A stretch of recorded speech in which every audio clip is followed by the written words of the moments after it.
I'm not sure I got this set up quite right. Like I was saying on the last video, YouTube has made some changes again, and I'm playing catch up because I'm not doing this as frequently as I used to. Looks like I'm not quite centered either, but I think we'll go with it just the way it is. Uh, yeah, I think we will. All right, this is what we're going to talk about tonight. You know, I've been doing quite a bit of Egyptian and Hebrew put together the last little while. And there are good reasons for that because they are tied. We can show that historically and biblically both. However, both of those groups of not just professionals, archaeologists, biblical scholars, ecclesiastical groups, all of that. They don't want to talk about what I'm going to show you tonight, and they'll say it's all hogwash, that they've got it figured out. But I want you to understand that in the scholastic circles, in particular, the reason why things are the way they are is a lot like with what happened over the last 3 years with the sickness. You get a bunch of people to agree, and then they basically hold everybody else to their own prejudices, to the group's prejudices that are trying to make the impact that they want. So we're going to go through some things tonight that are going to be somewhat disturbing to people. Again, I mean, what else am I good for, right? It seems like that's what I really do. And I don't apologize for that. You know, we need to understand as best we can what we're all about, what our roots are, and what our future is. And I don't think we've been told the truth from any angle. You know, I've studied a lot of different philosophies and religions, and people will say, well, Roy, why are you stuck so much on the Hebraic part of it? Well, I'll just be honest. Because it rings true to me, and maybe that's because of my own biases and prejudices, my education, my culture, and some other things. But I have looked at all the others, and I think I've taken an honest look at those.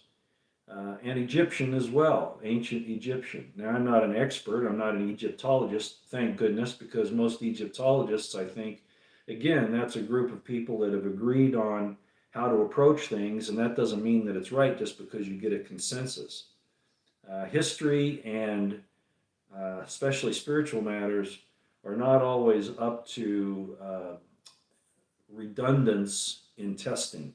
In other words, a scientific method. You know, the scientific method is that you have results that can be basically completed again over and over, replicated.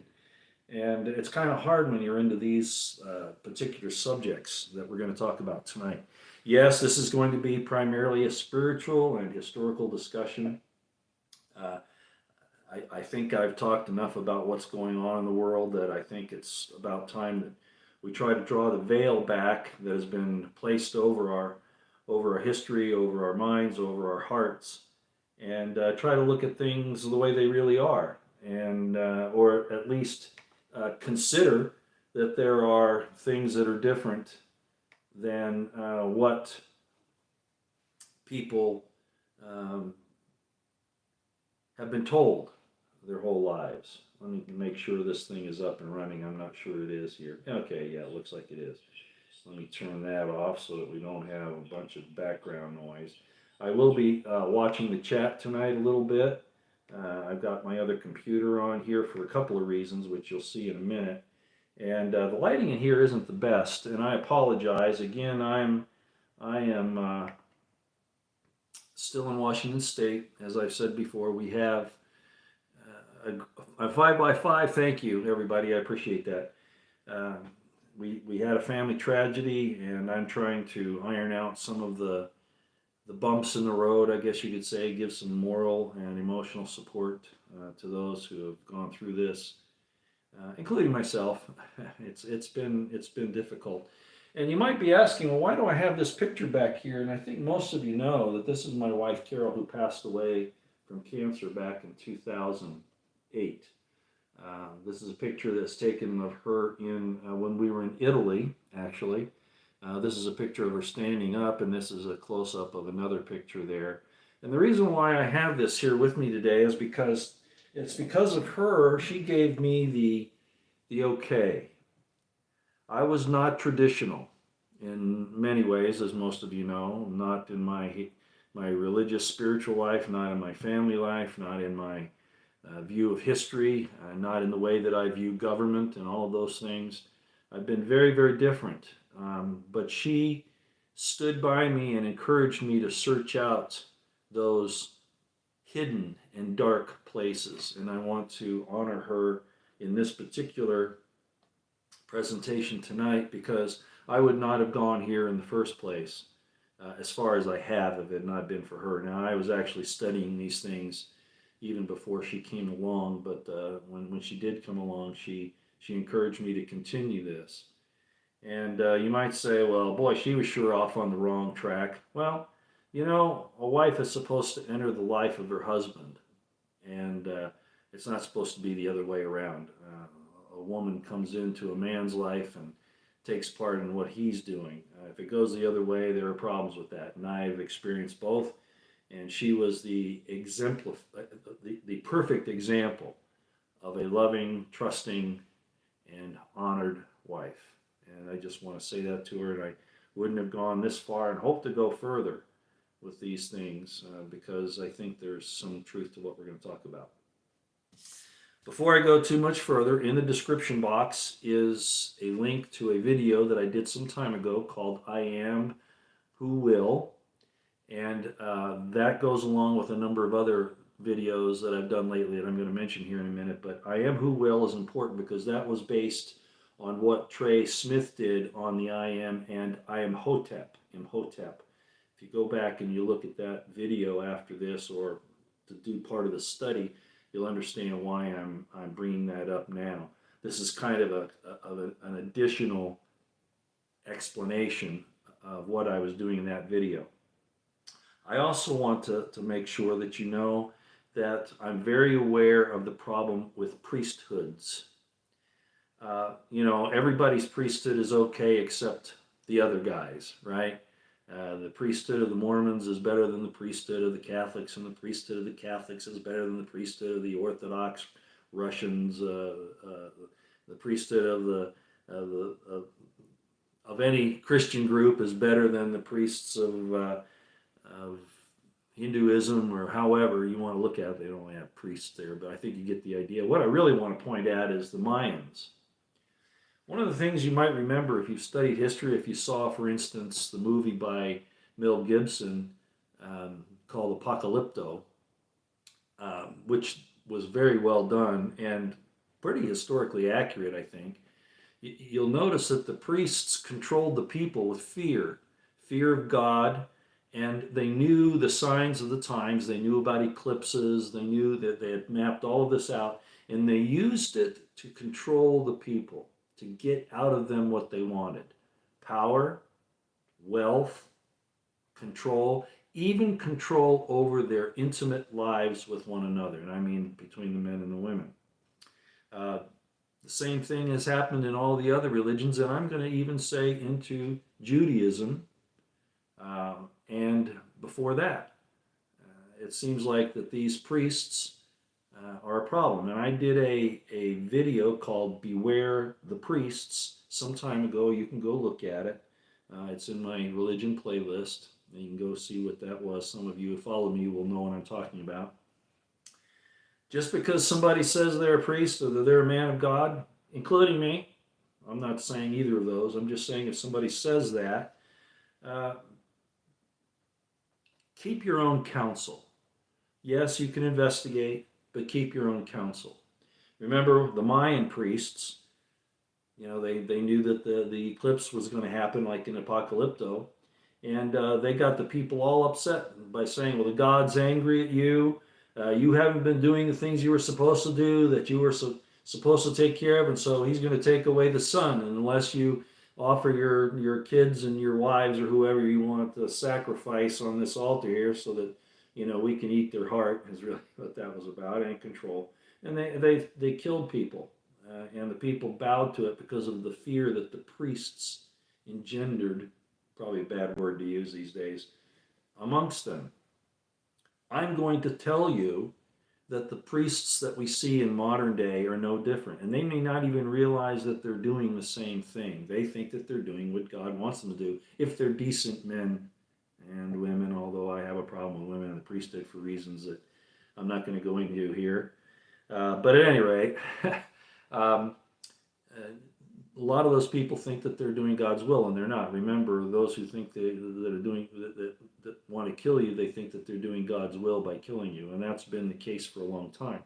But there are also those who have been in positions of power in priesthood that have used that to manipulate, to seize power, to steal. And it's no different in Judaism. And I know the Jews are going to complain about what I've said here. I don't trust the Cohens. I don't trust the Levites. Okay? I think that there were political and even military reasons for and economic things that the Levitical priests did, the Cohens, if you like, that are questionable. And I'm not the only one who thought so. It's even written in Scripture that that's the case, both in the Old and New Testaments. And I'm going to go through some of that here tonight. But what I am going to say is this, is that, as you all know, the victors write history. Therefore, it's suspect. And it's no different in religious and spiritual matters either.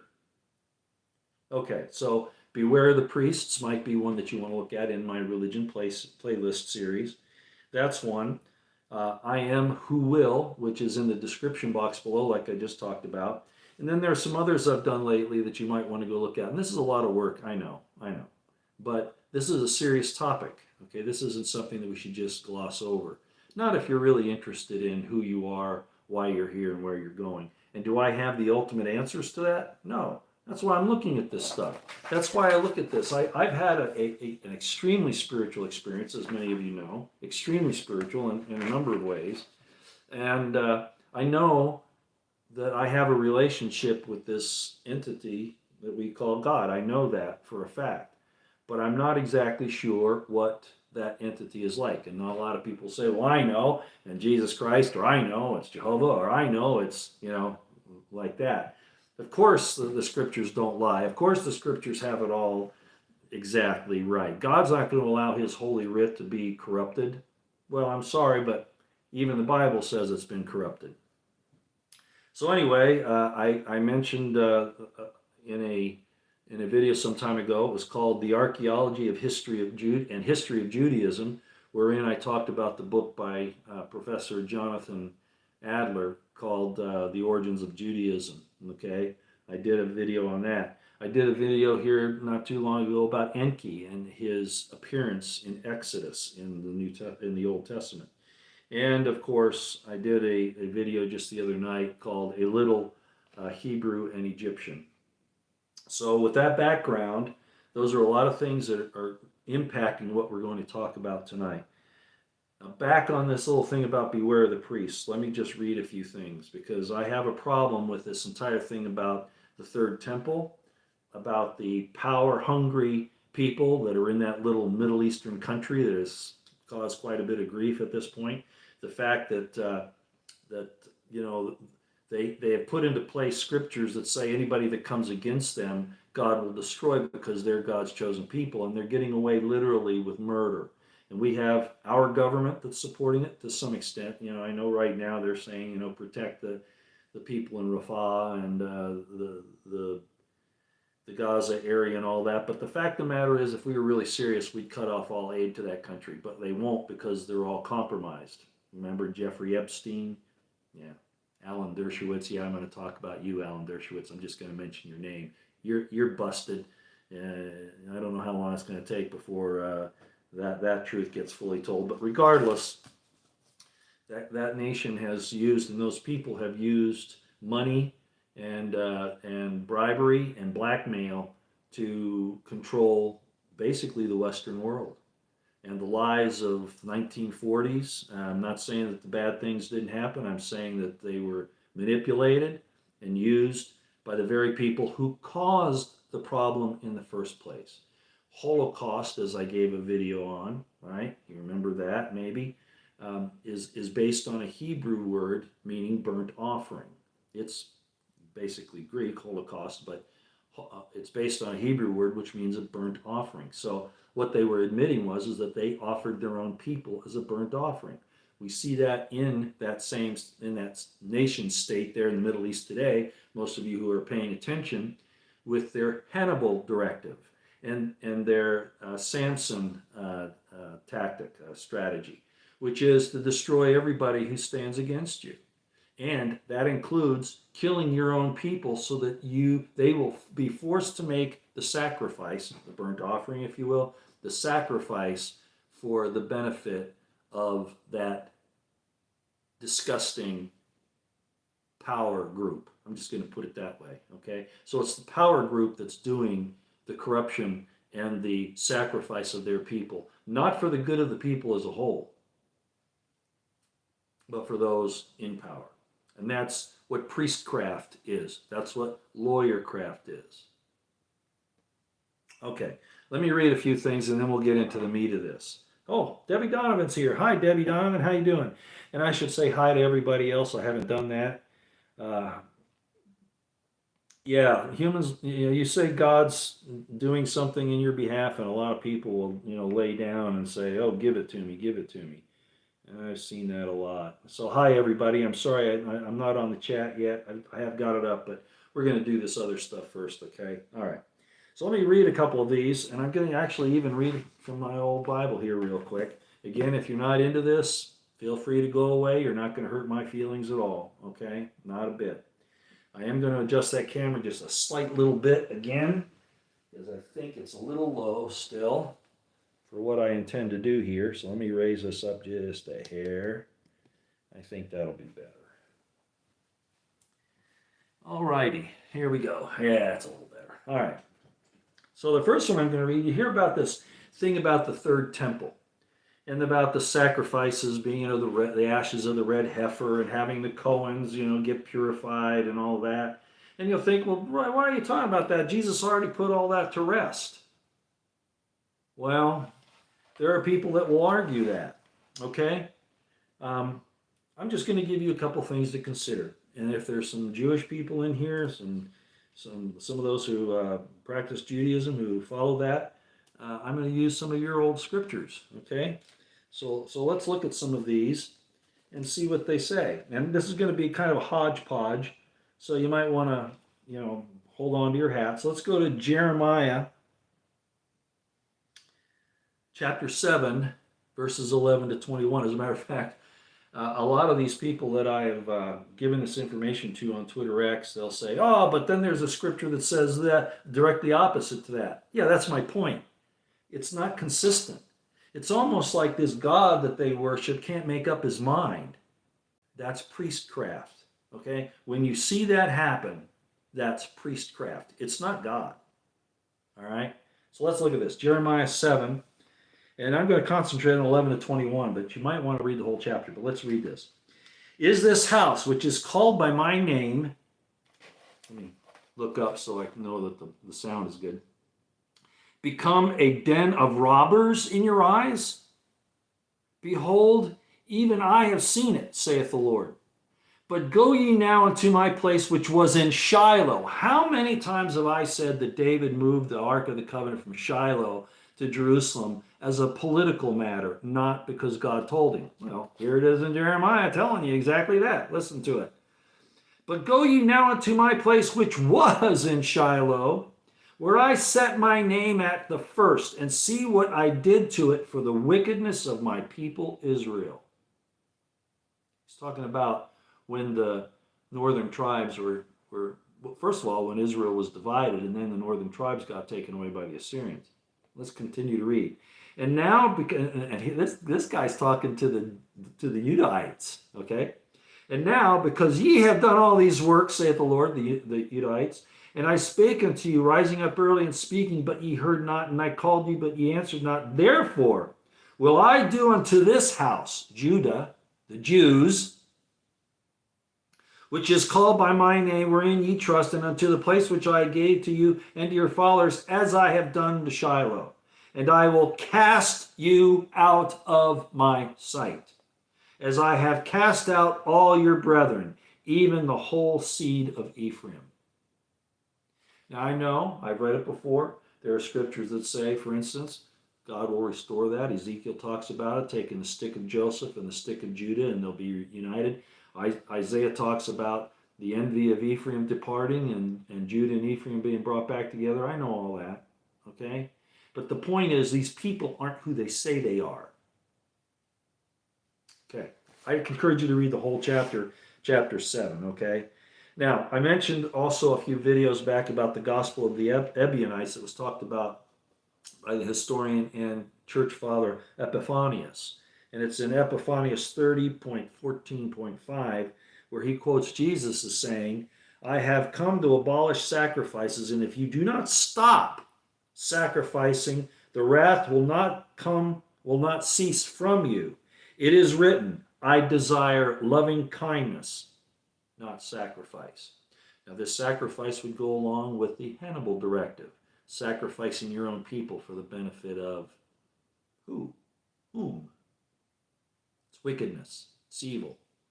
But it gets worse, because Abraham, as I just quoted, was about loving kindness, not about vengeance, not about going after Amalek and destroying them because of, they opposed Israel or whatever. And then certainly not calling everybody Amalek because they don't agree with you, which is basically what it is now. And if you disagree with them, you know who the them are that I'm talking about, then you're an you fill in the blank.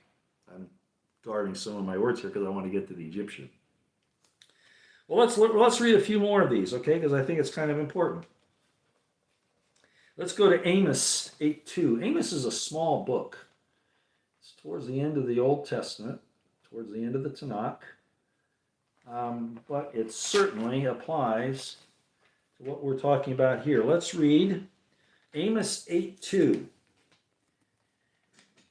Thus hath the Lord God showed unto me, and behold, a basket of summer fruit. Now I'm going to read verse 2 here. And he said, Amos, what seest thou? And I said, a basket of summer fruit. Then said the Lord unto me, the end is come upon my people of Israel. The end. I will not again pass by them anymore. Well, did God change his mind? How many times has he changed his mind in here? Who's writing this stuff? Is Amos right? Or are the other prophets that telleth lies right? That's kind of a conundrum, I know. Let's read another one. Let's read Amos 8, chapter 4. And all of Amos is really telling you, hey, we're done with Israel, okay? And then, of course, the Christians say, yeah, that's right, that's what Jesus did. Not exactly. But we're not going to cover that exactly tonight. I've covered that ad infinitum on my Eisenman series and in the religion series both. But let's go to Amos 8, 4-7. Yeah, Amos 8, 4-7. Hear this, O ye that swallow up the needy. What's going on in the Middle East right now? What's going on in America with the dollar situation, with the attack on the poor people, with the attack on the starving, with the attack on the widows and the orphans?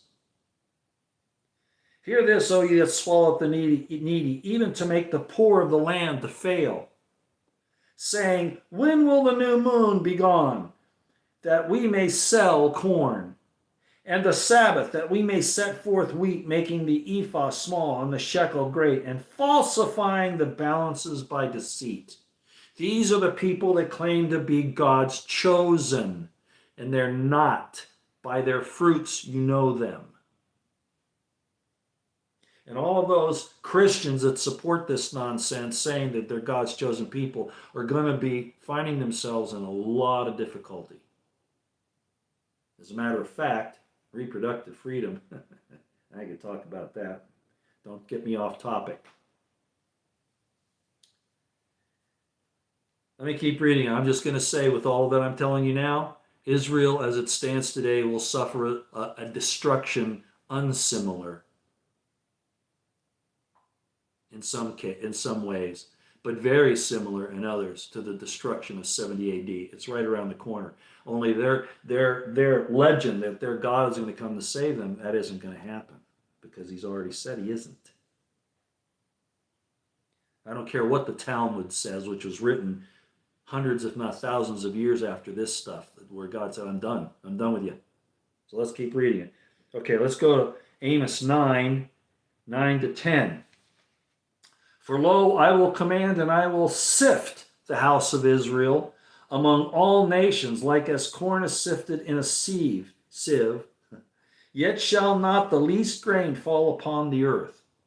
All the sinners of my people shall die by the sword. And that's almost the whole group of them at this point. You assent to the murder of innocent women and children, you fall in this category. And I've warned the rabbi of Israel about that, and a lot of others.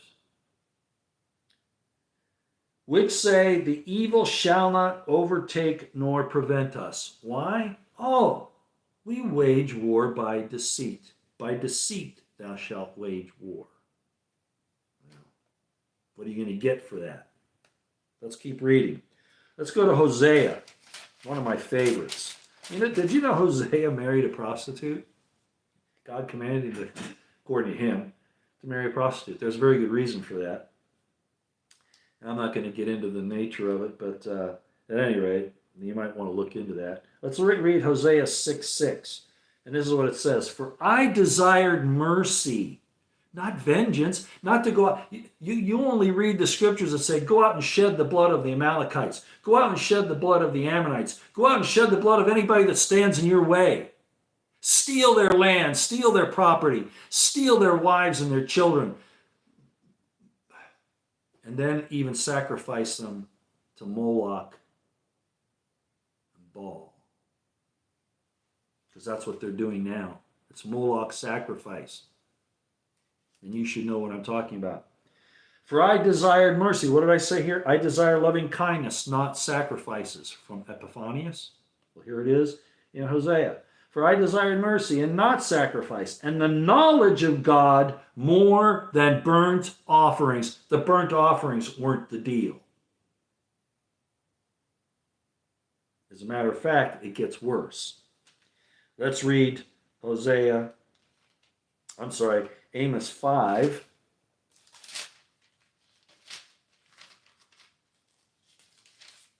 I'll get to the meat of this in a minute, but I need to clear this up. I just need to. Amos 5, 21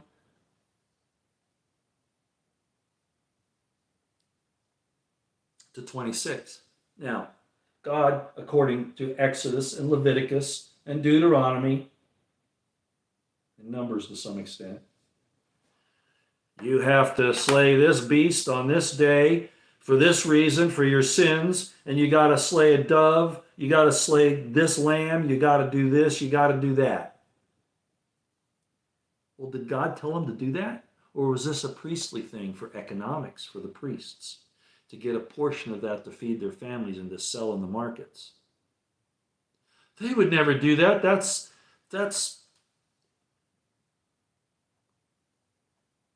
blessed sacrifices. They couldn't do that. Oh, really? Don't believe that they didn't. What about the tithes and offerings? Oh, you gotta tithe the people. For whom? For the priests, not for God. So let's read this. Amos 5, 21 to 26. I despise your feast days. I thought you gave them to us. And I will not smell in your solemn assemblies. Though ye offer me burnt offerings and your meat offerings, I will not accept them, neither will I regard the peace offerings of your fat beasts. Take thou away from me the noise of thy songs, for I will not hear the melody of thy viols. Sing all the hymns you want in church. If your heart isn't right, it means absolutely nothing. But let judgment run down as waters, and righteousness as a mighty stream. Do you think these people are doing that? Your ecumenical people, your ecclesiastical people, your rabbis, especially the one. I mean, there are some Orthodox rabbis that are kicking against what's going on as far as this supremacy of the Jews and the Zionist situation. I'm only going to say that one time.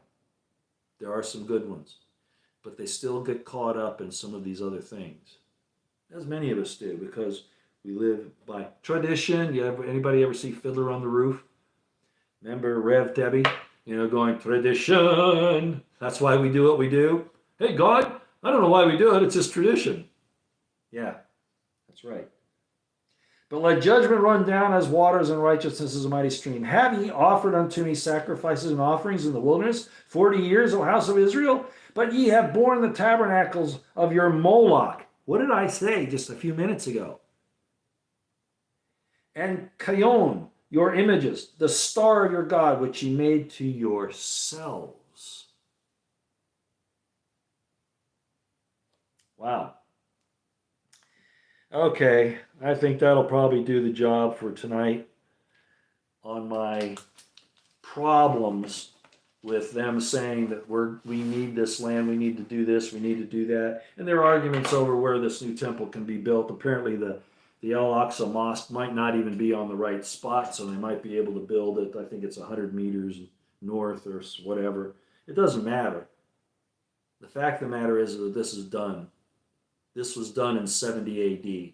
Talmudic Rabbinic Judaism took over in 90 AD, and it was not the original religion that was given to those people. Okay, now I'm going to take you back further. I've given you a lot of crazy information here, and I know I'm pissing some people off. Too bad.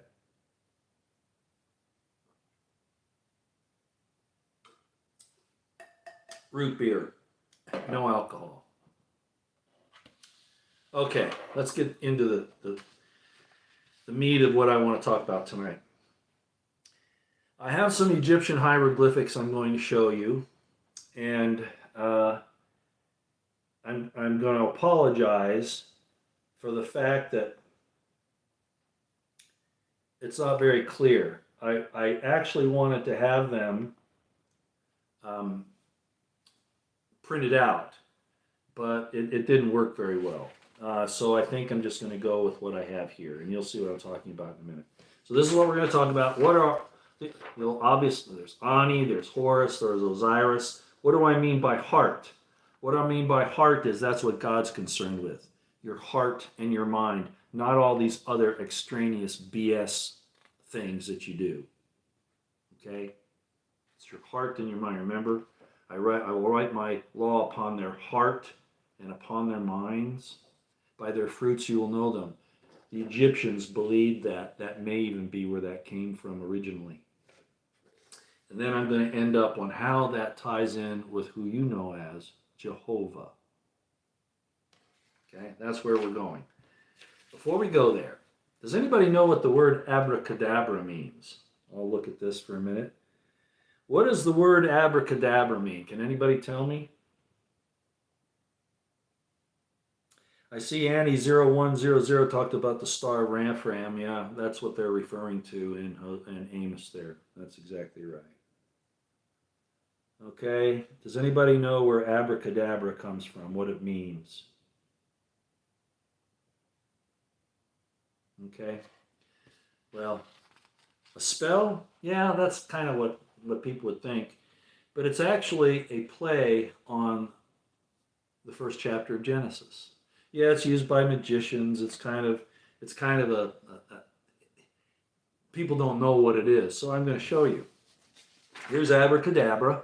And there it is. Guess what? It's Hebrew. Yes, it's Hebrew. Abracadabra. And this is what it means. I hope everybody can see this.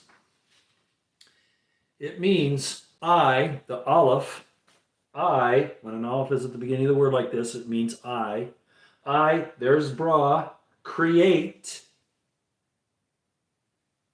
by my speech, by my words. I create. I missed I just noticed that. Let me put that in there. I left out the aleph there. I create, bara, by my speech, by my words. What does it say? God spoke and this happened, God spoke and that happened. So it's a play on Genesis. I just thought you'd like to know that. That's kind of the kind of thing we get into here, okay? So now you know where the word abracadabra came from. Abra, I create, ka, dabar, by my words, by my speech. Okay. Now, in the video, yeah, it is used to give the impression of arcane knowledge or power, but now you know what it really means, right? Okay. In Trey Smith's video that I referred to in the description box below, he talked about the person or the entity, the individual by the name of Imhotep. And in Imhotep, as I showed you in that video, it turns out it really is phonetically, both in Egyptian and in Hebrew, the same thing. It means I speak for I am. In other words, I speak for the God I am. Now, I showed you in that video, and Trey showed you as well, but he didn't go into the depth that I'm going to go into, that I went in there or here, that the I am, and there are several ways to say I am in Egyptian hieroglyphics, and this is one. The feather, all right, and the owl. The feather means I, and the owl means am, I am. So I am Hotep is in fact, I speak for the I am, God. Okay? Well, that's Hebraic. Well, here it is in Egyptian. And I talked about that in that video that I did explaining that in Trey's video when I expanded upon it. Now, I brought up the word Ani. Now, in Sumerian language, of course, you have Anu. Hi, Roosevelt, how you doing? And I thought I saw it. Maybe I didn't. If I saw you, Felicia Lockhart, hi to you too as well. You have Anu, and then I talked about Enki and Enlil. And I showed you that Enki is mentioned in Exodus 20. All right? So let's talk about Ani for a minute. What does that mean? Well, in the papyrus of Ani that was found quite a number of years ago, they think that it's an Egyptian important person in Thebes who died and was shown how to enter the afterlife, was shown by Horus, one of the gods, right, to go into the afterlife. Well, that's kind of interesting because what that's doing is that's denying that there's any connection to the ancient Hebrews, to the ancient beliefs that are shared by both Israelite Hebrews and Egyptians. Now, you can make an argument here when we get into the Egyptian that those are just transliterations that sound the same. But I am going to propose to you that the Bible is right in this particular situation. That is, that prior to the Tower of Babel, all of the world spoke the same language. I didn't say that. Your Bible says that, right? In Genesis. Prior to the confusion of the tongues, all the world was of one speech, of one language. Well, that's taken us back quite a ways. We're talking about first to the 10th dynasties of Egypt, Sumer, and other places. But in particular, we're going to look at, and I know there's some difficulties with cuneiform, but the cuneiform is still just a local way of writing these phonetic sounds down, which is what they were.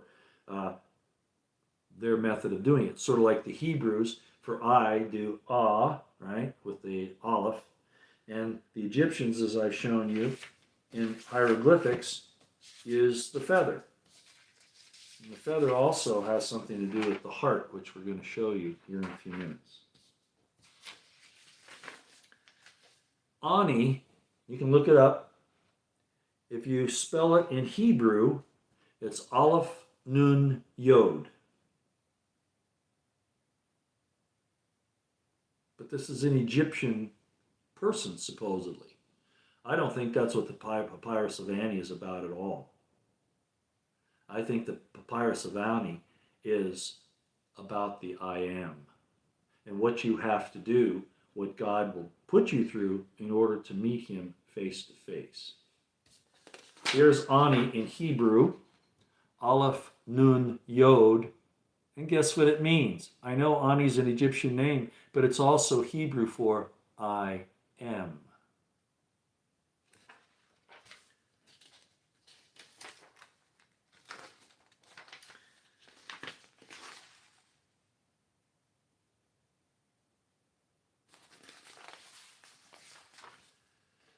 Now we're going to jump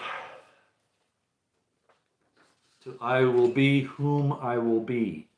I am that I am. That's Ahaya. I exist. I breathe. I am.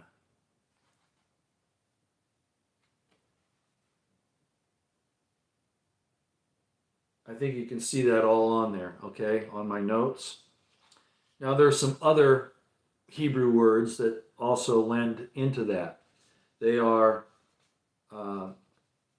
this word here, Hawa, which sounds an awful lot like what? Eve? Well, guess what? Interesting.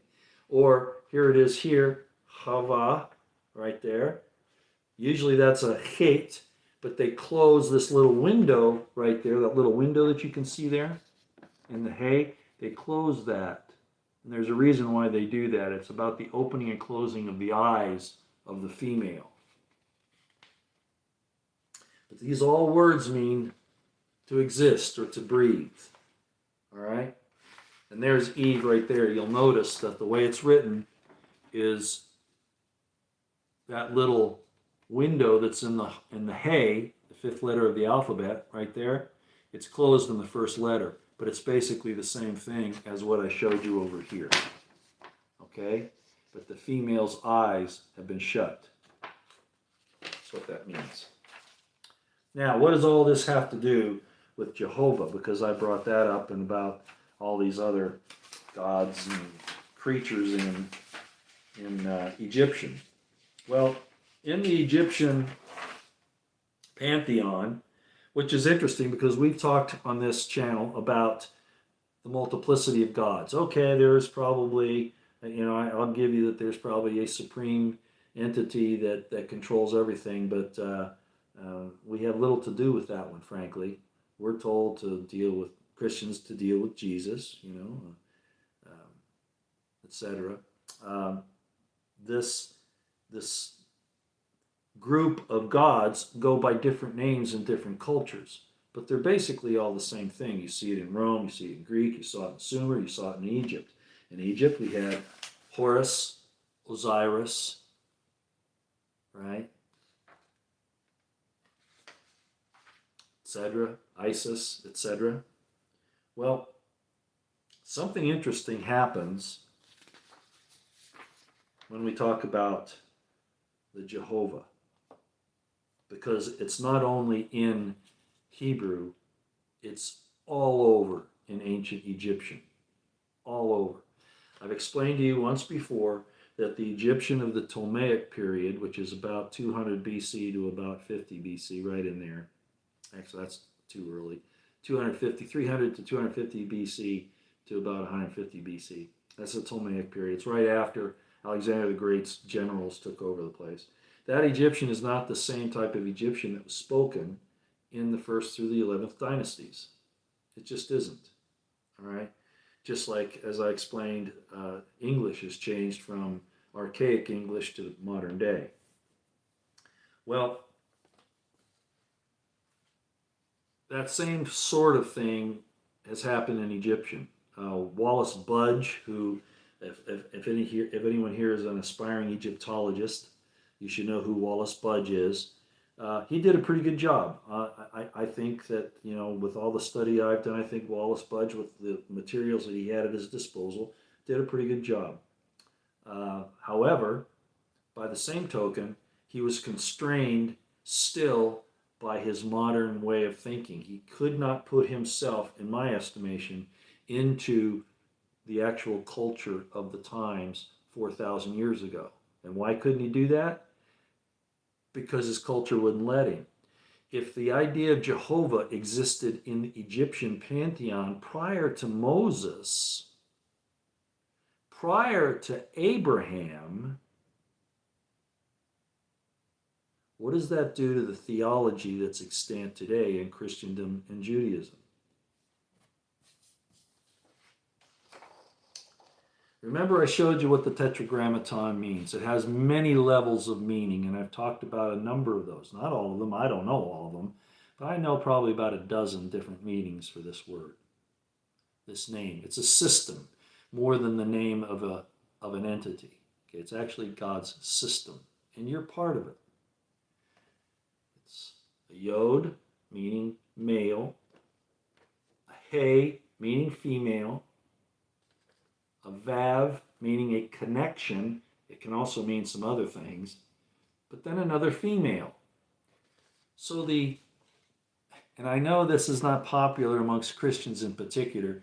Jews will object to it primarily because I'm putting the name up here and probably explaining more than they would like. Muslims will like it. Muslims, Islamic people, kind of like this whole thing because they kind of go along with this anyway. So you have yod male, a female connected to another female. One of the interpretations of this is that God, let's get rock some people here. Sorry, but I'm just going to show you, both in the Egyptian, in the Hebrew and the Egyptian, God is composed of man and woman attached to at least one other woman. Ouch. That's the image of God in this name. Oh, I can hear this, the hair pulling and the screeches and the crying and the getting all upset and all that, But before you start hurling rocks at me, why are the Egyptians so put down in the Judaic scriptures? What are they trying to do? Were the Hebrews really as mistreated as they try to lend you to believe? Or is the subject matter, the story, what matters as far as how to deal with life? And we just used this disagreement amongst really the same culture in different locations. The Israelites in Canaan, right? The Hebrews in Canaan and the Hebrews in Egypt. And I talked about On being the city of the sun, Beth Shemesh in Hebrew. Okay, we're going to go to a couple of things here. The first thing I'm going to show you is a hypocephalus. Now, some people say, hey, this comes out of Mormon stuff. No, you can look this up. Look up the Egyptian hypocephalus, okay? Yeah, there were some... Joseph Smith got a hold of this, it's true, but you'll see where I got this if this thing will cooperate with me. Okay, and I know that the flicker rate of the computer and the flicker or the shutter speed of the camera are going to make this kind of jump around a little bit. But there's Egyptian right there. And you can see this isn't from anything that Mormonism has done. This is Egyptology. Okay? And you can see that there. You can look it up on the internet. Type in Egyptian hypocephalus. All right? Now, I've got another picture of this that I want to show you and why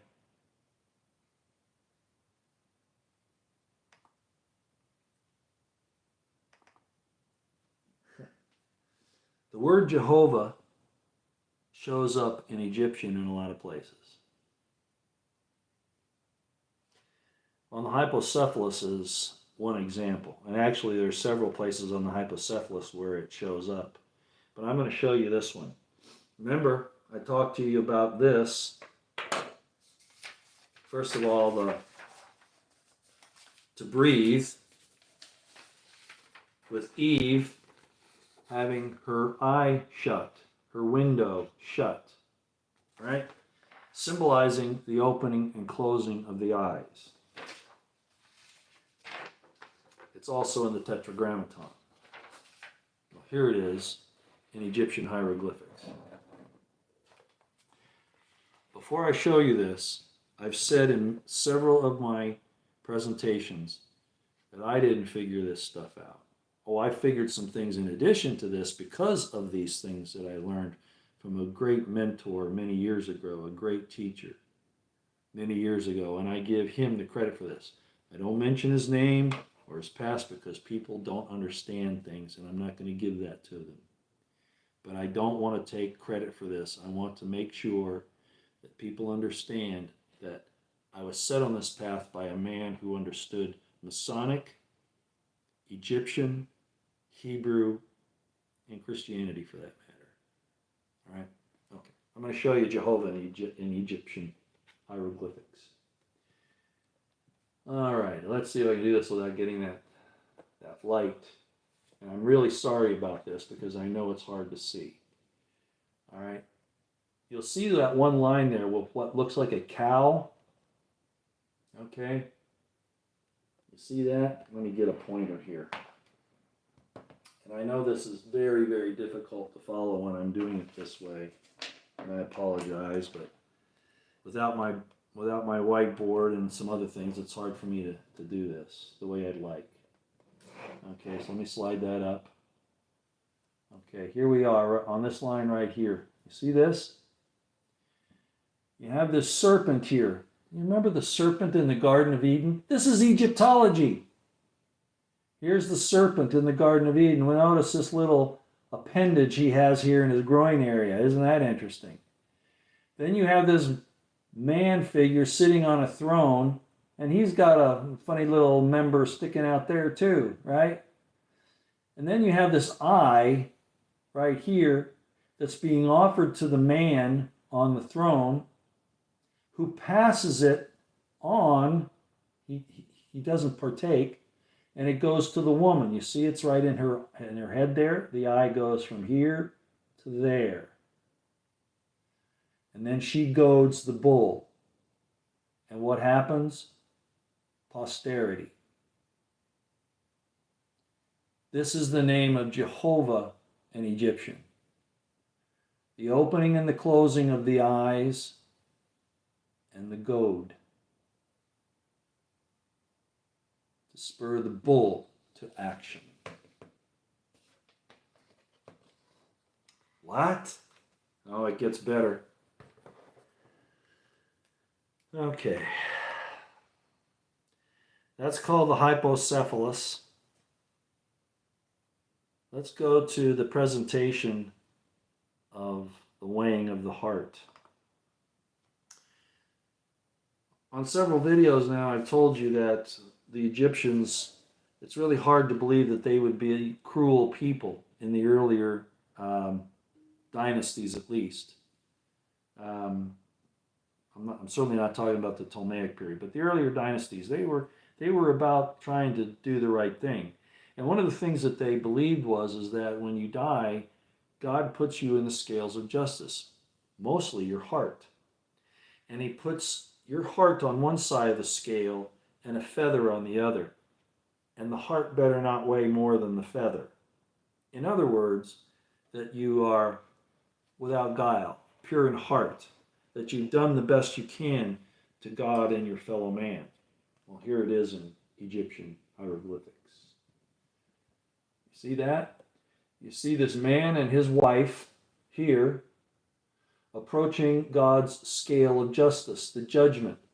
And the gods are measuring his heart to a feather. And it gets better. I show you that because it's hard to see in this next hieroglyph I'm going to show you.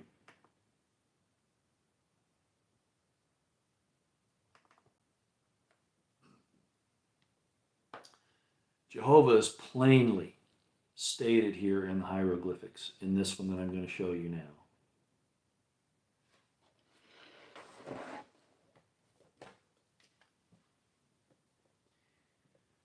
They'll tell you, this is the Papyrus of Ani, and the Egyptologists will tell you that Ani is here, and his wife entering into the realm of the dead. This is from the Book of the Dead, and that their hearts are being weighed, and that then Ani is then taken by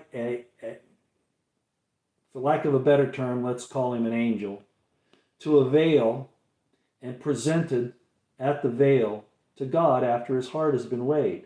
And then later on it shows Ani then brings his wife with him after he gets through the veil. What's on the other side of the veil? And by the way, this isn't Ani here. Ani is the I am. And there's a mystery there which I won't go into tonight. But like Father, like Son, that's about as much as I'll say about it. But Jehovah is now shown in the Egyptian hieroglyphics.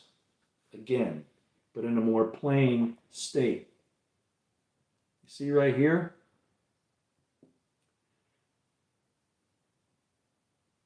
Now, the Egyptologists will tell you that this is Osiris, or the Pharaoh, or whomever, and his court, and that they're being brought into the presence of that king. When in fact, this is a perfect representation of the YHVH. This is God on his throne, and it's hard to see on this, and I apologize, but there are two women standing behind him. Those are two women back there. I'm going to hold this up. Now, you can look this up for yourself on the Papyrus of Ani if you want to look it up. But I'm going to hold this up, and you can screenshot that if you want and look at it later. Particularly the part with the man on the left there sitting on the throne with the two women behind him. Keep that in your mind. Okay? Keep that in your mind. Here it is in Hebrew. The man and the two women. The Egyptians were where this came from, and they were Shemites at this point in time. And this type of information was passed down, but a lot of the Egyptians had lost the knowledge about what this was all about. Why am I bringing all of this to you? Because there are a lot of things going on about Yahweh being this disgusting God. You know, he's a thunder god. He's actually one of the old Canaanite gods, transformed and all of that. And I'll let you decide if that's true or not. But when you look at this Papyrus of Ani and you see that this is about loving kindness, this is about having your heart weighed opposed to a feather to see if you have guile or if you have bad judgment or evil in your heart. And then once you pass by these tests, you are then brought into the presence of God, who even in the Egyptian is shown to be Yod He Vav He.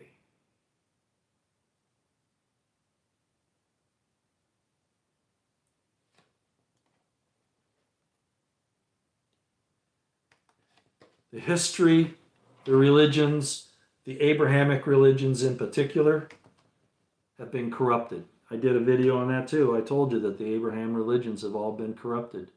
As a matter of fact, the commandments of the Torah are not only ignored,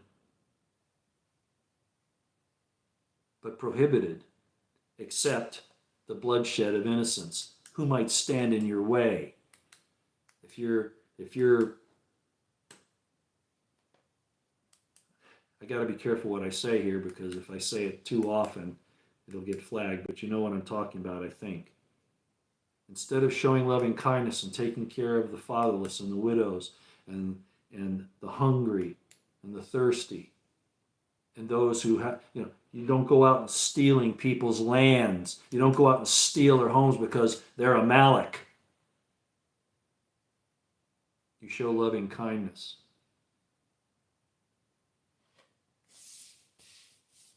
What did I quote from Epiphanius, the Gospel of the Ebionites?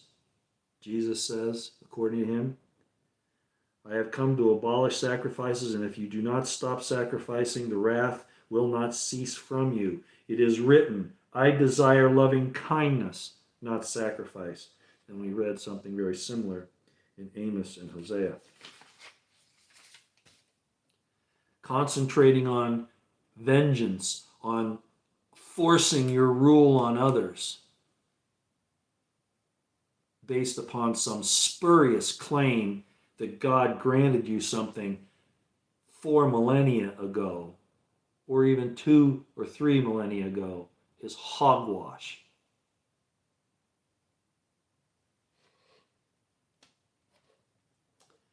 I see some comments being made about the eyes opening and closing. Yeah, there are other explanations for that. Like I said, I could give you in the Hebrew many interpretations of this and they'd all be correct. But I'm giving you the one tonight so that I could show you that the Egyptians knew about it and taught it even before Abraham got there. And Jesus studied in Egypt. I talk about it in my book, The Crimson Thread. He studied in a place called On, the city of the sun. In Greek, it's called Heliopolis. You can look it up on a map in ancient Egypt, and you can find On. They'll call it either On or Heliopolis. It's where the Hebrews settled in Goshen, and they built a temple there.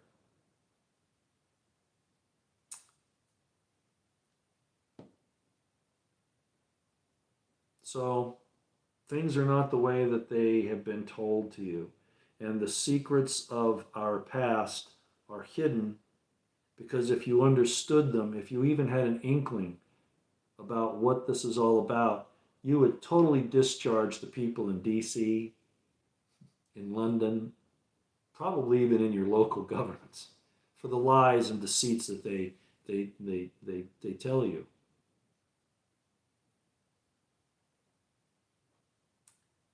Okay.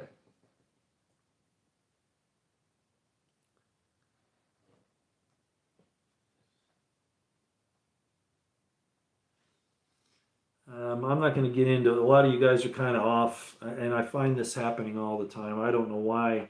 You know, if this was a class in a just say history class or let's say a doctoral class in Egyptian and Hebrew, and you started bringing up things that are outside the parameters of my presentation, I'd kick you out of my class because all you're trying to do is impose other subjects on the rest of us that are not about what we're dealing with, what we're talking about. So I don't mean to come down on somebody here, but Sea of Glass, what are you talking about? The Lord came down on Mount Sinai, which is in Arabia, where Paul went to for 3 years. What does that have to do with my subject matter? Now, if you had said here that, is it possible that Mount Sinai is really not the Mount Sinai in the Sinai Peninsula, but it's in Arabia, and that this is another example of the lies of history and the twisting of history and facts, I'd say, okay, but what's your point? Okay? It doesn't matter where the Garden of Eden is. Okay? The Garden of Eden, it could have been in a real geographic location, but I think that there's more metaphor to that than than reality. But that's a matter of choice. It can go either way. And I'm not going to be talking about global transhumanists, Mary. I'm sorry, that's not what we're here for.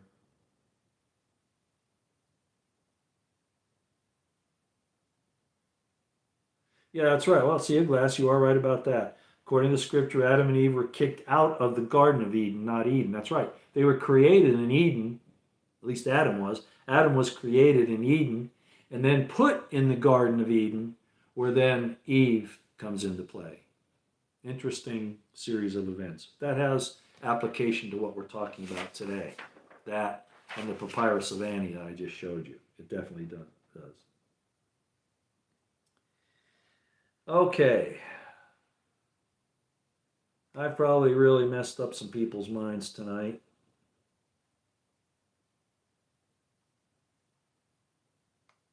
Shadow breather. You're getting, that's pretty brave of you. He says Jesus needed two wives because he needed the first one to give him the keys to help the second one. No, he was trying to be in the image of God. Heresy, blasphemy. I got accused of that on X by some Catholic people who couldn't stomach this. But see, it doesn't matter to me. And evangelical Christians too. You know, I've been down this path for a long time. And thank goodness for this woman here. She understood. Isn't she beautiful? She was smarter than any 10 other men and more beautiful than any thousands of women. So I needed to honor her here tonight. Dislodging prior beliefs. Well, that's really not my intention. I understand what you're saying, Kimmy. That's really not my intention.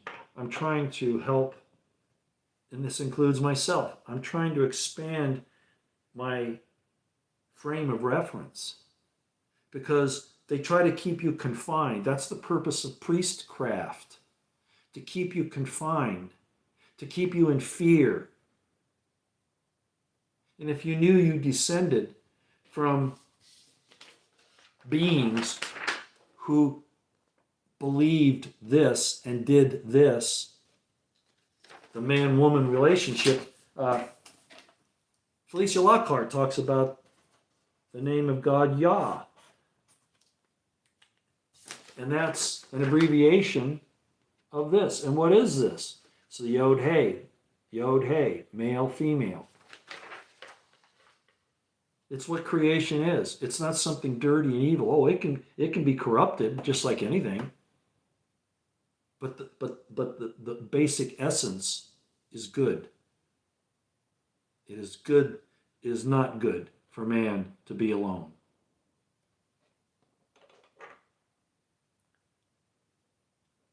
Yeah, Ani, I'm afraid it is. Yeah, depopulation is fighting this, fighting the real God. And guess who's behind a lot of that? That little country in the Middle East. It's in the news all the time. They're doing a lot of this. And the corruption of the populations by intermixing the cultures. That's a weapon that they use.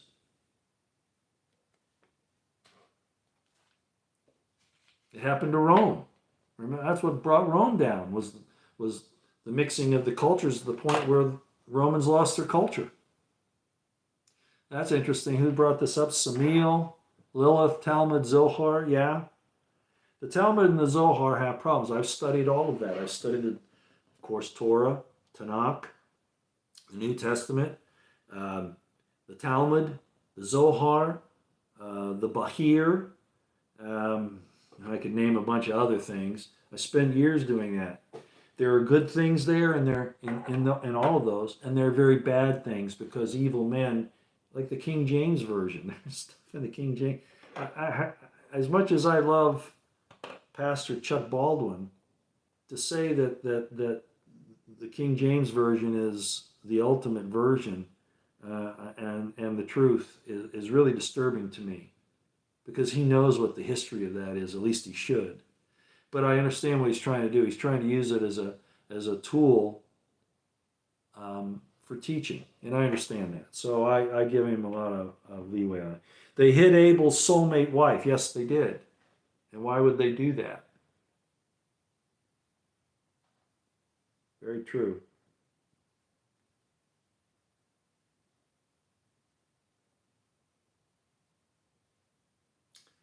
James, you're saying nope, it's not. You know, I can't comment on one of your comments that's out of context. I have no idea what you're talking about. Just because I mentioned something on here and you can respond to it while I'm talking, when I see it come up on the chat, it's usually delayed. So you have to give me some context. What do you mean? Nope, it's not. Okay, you got to tell me what you're talking about. What do I think is the best version to read of the Bible? Is that what you're asking about, Ellen? It's hard to say. I find problems in all of them. I found errors in the Hebrew, English, Greek, interlinear Bible, and I've talked about those in the past where they've uh, the scribes have deliberately changed a word, even though the Jewish rabbis will swear they don't do it. Yeah, they do, and it all depends on what they're trying to prove. For instance, in Jeremiah 20, I think we talked, or Jeremiah 32 rather, where it says they translate it as the sons of Israel. It does not say that. When we found the Jeremiah 32, a piece of that scroll in the Dead Sea Scrolls, which is a very early rendition of it, it plainly states the sons of God. And specifically, it speaks of, it actually says, yeah, I'll just leave it at that, the sons of God, not the sons of Israel. It does not say the sons of Israel. But even in the newer Bibles, it's translated that way, and there's no way they could have gotten that out of the original writings in the original Hebrew unless they made the change on purpose to make a political statement and a racial supremacy statement as well.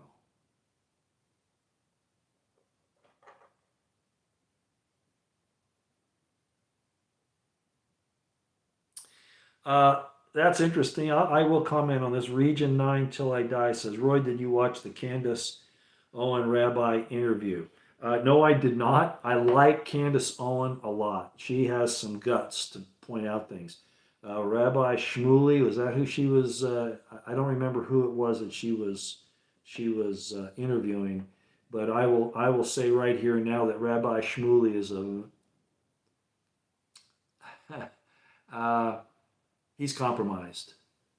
He's a compromised soul. But yeah, she is amazing. So if that, and I do remember her interviewing. I don't remember who it was. I did hear about it. I did not see it. It seems like to me it was Shmuley. It may not have been. I'm not really sure.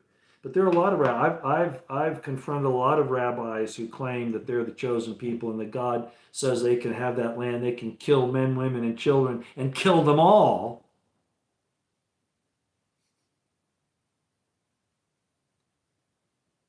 They're choosing wrong. Yeah, it does say in Psalms 82, ye are gods. All right, that's true. And then Jesus says it to the scribes and Pharisees. Have you not seen that ye are gods? Yeah. And again, there's some problems in the New Testament. I think most of you know that I look at that.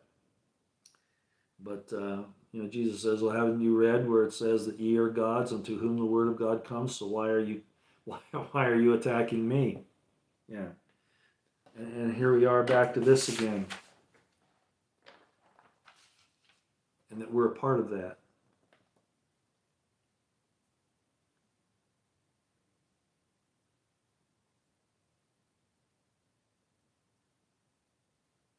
Oh, it's easy. The etymology of Shmuley, it comes from, it's very similar to Shlomo. Very similar to Shlomo, which is Solomon. It's kind of a take on that. Shmuli, Shmolo. Um, okay, how long have we been going here? Oh my goodness, almost an hour and 15 minutes. I probably put a big amount of information on you. What I was primarily concerned with tonight is showing you the papyrus of Ani. That was the long one with the man and the woman coming in, the scales measuring the heart against the feather, and then being introduced to God on the throne, being represented as a male and two females, which is the hieroglyphic for the YHVH. I wanted you to see that.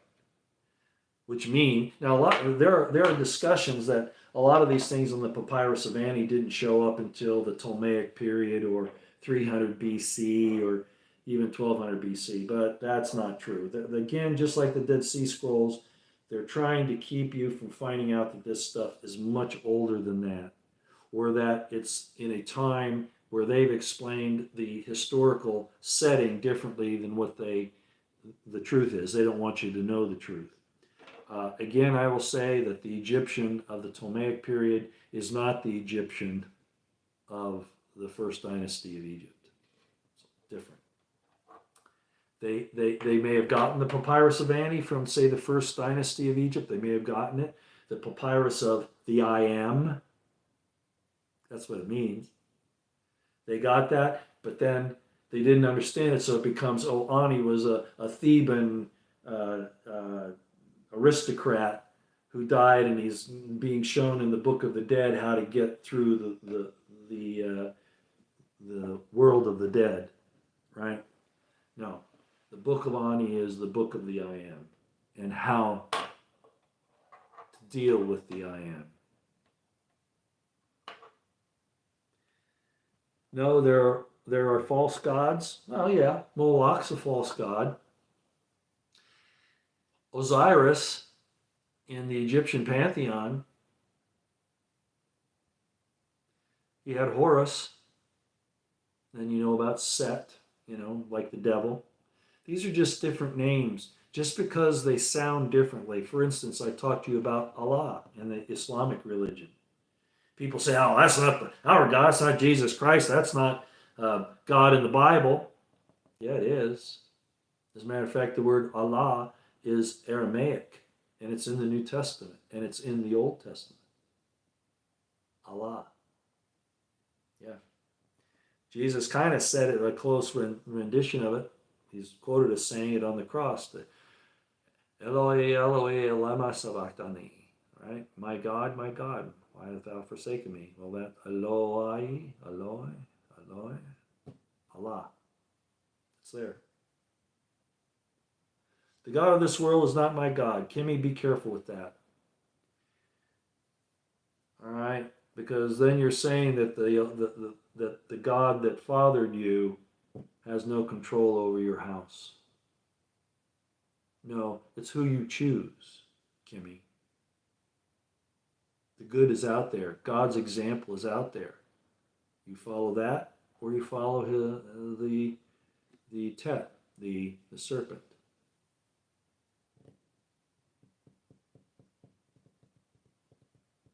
God of this world. That's interesting. That sure passes off a lot of responsibility, doesn't it? Yeah, Baal is a false god, but Baal just simply means Lord.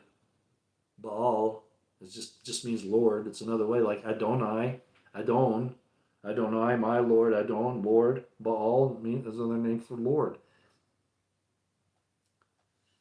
Moloch's a problem. Baphomet, which isn't really mentioned in the scriptures, not actually, it's a later development, but that's, of course, the transgender god, right? Evil. All right. I guess I've done enough for tonight, enough damage. I need some more water. Or root beer, as the case may be.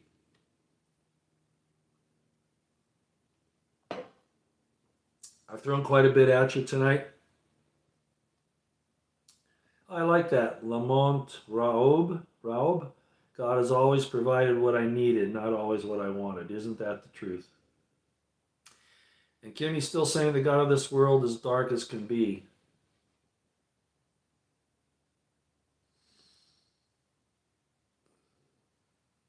I'd just be careful with that, Kimmy. You might be taking that further than you really realize you are. Drops Family Garden. Roy's, years ago we met? What? Really? You'll have to put something, I'll look at the comments after this, or maybe you can go on, if you have X, Drops Family Garden, if you have X, send me a message there, DM me, okay? Tell me who we are, where I met you. Gene Splice talks about, in Latin, Jesus is equal to 74, so you're getting into gematria. Oh, Jesus is a good word, especially Yehoshua or Yahshua or Yeshua. It's all a form of Joshua, which just means Savior, salvation. That's really all it means. I'll just tell you, it's not the personages in the New Testament that you know as Jesus Christ. That was not his name. Just so you know, that was not his name. That was his title, sort of like king, Mashiach, prince. All those are the president. Those are all titles. Well, Jesus Christ is a title, not a name. So if you ever meet God and Yahuwah, well, I'm going to talk about that at Hetty Price. I might as well hit that. You meet God, I can almost guarantee you, and there are people that will disagree with me on this, but I doubt very seriously whether he'll introduce himself as Jesus Christ to you. I don't think that's going to happen. Yahuwah, problem. Eddie Price, there's no ooh in the Tetragrammaton. Can't be. Can't be. I know there are a lot of people teaching that because of the Vav. And then there are those who say, well, it means the destroyer because the kova instead of hava, instead of hova. They try to say it's destruction. You got to be careful of vowels, and you've got to be careful. You can't just be looking stuff up in a Hebrew lexicon and a definition because you might look up the wrong word. It happens all the time. And Yahuwah in this name here is not possible. Okay, that won't be.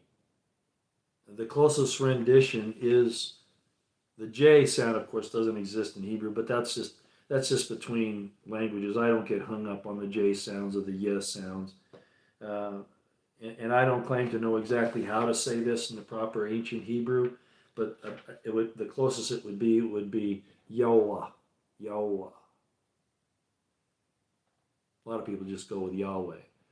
If anything, it's an O sound, not an U. But because the Vav often has an U sound, they put it in the name of the Tetragrammaton, and that's improper. That's not true. Okay, that's a corruption, and the U sound is a corruption. U means ooh, low, nasty. No. O, that sound is elevating. Okay.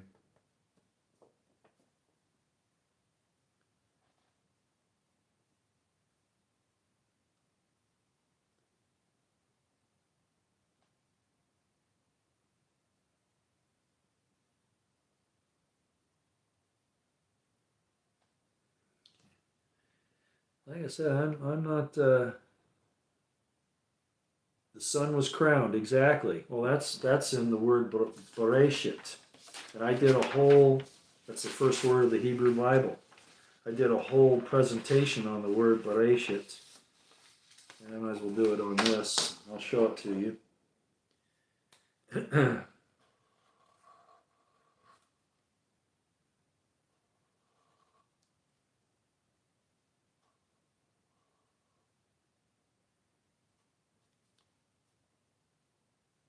Sorry, it's taking me a minute to write it.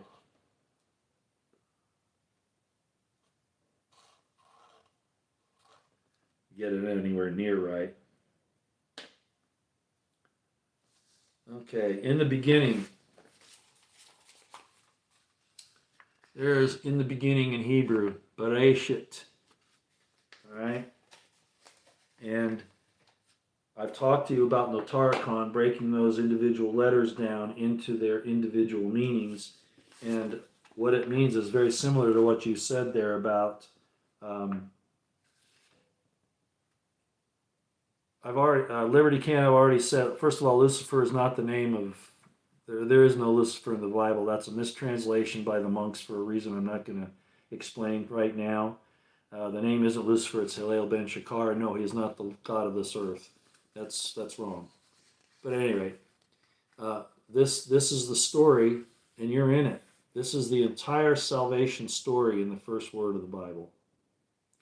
In the house is the head father with a crown for the son on the cross. It's all there. That's all I got tonight. I'm going to go. Look at what I've shown you. Just look through it. You don't have to believe any of it. And I don't think it's a question of belief. It's a question of coming to an understanding again of who we are, where we came from, why we're here, and what our destiny is, where we're going. And the whole world is out there trying to keep you from knowing that. You're just a dirty human. You're dust and dirt.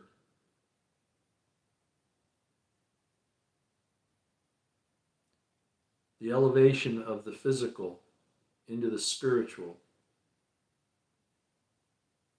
the combining inseparably of the physical and the spiritual is what all this is about.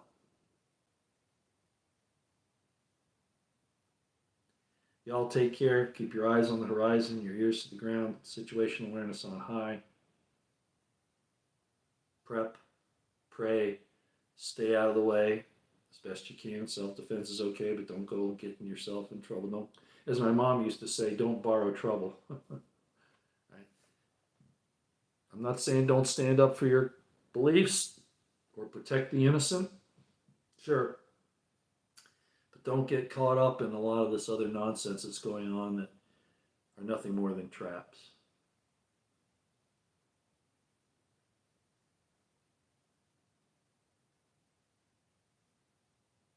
Okay, Kimmy, I like that. Thank you for the.